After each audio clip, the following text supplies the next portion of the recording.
আসসালামু আলাইকুম প্রিয় শিক্ষার্থীবৃন্দ। তো তোমরা যারা ডিগ্রি প্রথম বর্ষ আবেদন করেছিলে, তো তোমাদের প্রথম মেরিট লিস্ট রেজাল্ট প্রকাশ করার কথা ছিল। তো তোমাদের পরীক্ষা নিয়ন্ত্রক এবং আবেদন যে নিয়ন্ত্রণ করেন, তো তিনি কিন্তু নতুন আসার পর তো তোমাদের আবেদন যে পরিমাণ হওয়ার কথা ছিল, তো সেই পরিমাণ আবেদন হয়নি।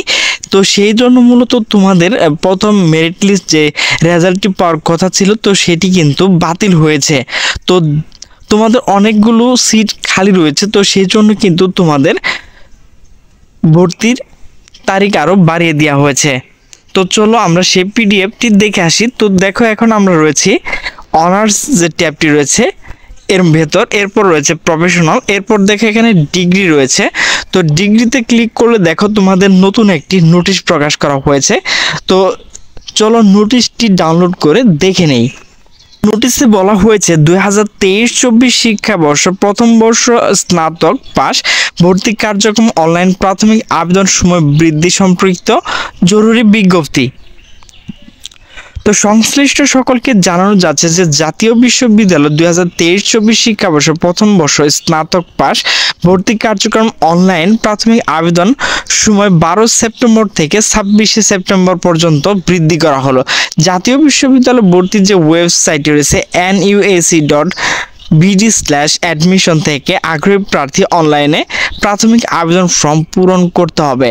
প্রাথমিক আবেদন ফি 300 টাকা। তো এর আগে তোমরা যে টাকা দিয়ে পেমেন্ট করেছিলে, তো সেই টাকায় কিন্তু 300 টাকা পেমেন্ট করতে হবে। তোমরা কিন্তু সেটি মোবাইল ব্যাংকিংয়ের মাধ্যমে আবেদন যে টাকা জমা দিতে হয় সেটি দিতে পারবে 29 সেপ্টেম্বর পর্যন্ত।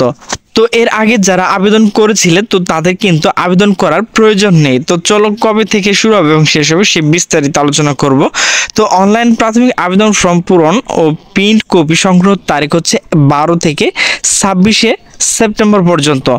আবেদনকারী প্রাথমিক আবেদন ফর্ম আবেদন ফি বাবদ 300 টাকা অবশ্যই তোমাকে 15/9/2024 থেকে 29/9/2024 মধ্যে পরিশোধ করতে হবে। তুমি মোবাইল ব্যাংকিং এর মাধ্যমে পরিশোধ করতে পারবে এবং কি সরাসরি হাতে দিয়ে পরিশোধ করতে পারবে। এরপর দেখো 3 এবং 4 নাম্বার যে বিষয়গুলো রয়েছে, তো সেগুলো হচ্ছে কলেজ কর্তৃপক্ষ, সেগুলো তোমাদের দেখার প্রয়োজন নেই। তো তোমরা অবশ্যই বুঝতে পারছো যে তোমাদের পরীক্ষা নিয়ন্ত্রক এবং ভর্তি হওয়ার যে যিনি এসেছেন, তো তিনি কিন্তু পর্যবেক্ষণ করে দেখেছেন যে পরিমাণ আবেদন হওয়ার কথা সে পরিমাণ আবেদন হয়নি, সেই জন্য মূলত তোমাদের সময় বাড়িয়ে দেওয়া হয়েছে। তো প্রিয় শিক্ষার্থীবৃন্দ, আমার ভিডিওটি যদি ভালো লাগে তাহলে অবশ্যই লাইক কমেন্ট শেয়ার করবে। তো সকল সুস্থ থাকবে, ভালো থাকবে। আল্লাহ হাফেজ।